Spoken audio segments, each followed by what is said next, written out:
Festival Vuk se danes odvija že drugi dan. Kakšne prireditve so predvidene? Smo zaključili z dnevom ulične kulture, nadaljujemo z cirkuškim dnevom, kar pomeni, da bomo skušali študentom in pa ostali populaciji čim bolj predstaviti to cirkuško kulturo. Torej imeli bomo možnost hoja s hoduljo, preizkusili se bodo lahko v akrobatiki, potem v žongliranju.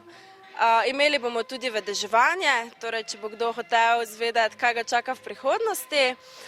Na koncu pa pripravljamo od 6 do 7 program, torej veliki cirkuški šov, kjer bodo ti nastopajoči, torej skupina Kanski, s katero sodelujemo, predstavila različne zanimive točke. Ob 9. uri zvečer pa bodo zaključili z velikim ognjeno predstavitvijo. Jutrišnji dan pa je namenjen ljubiteljem adrenalina.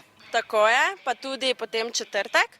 Adrenalinski dan smo razdelili na 2 dneva, tako da se bodo lahko preizkusili tisti vsi, ki so željni adrenalina.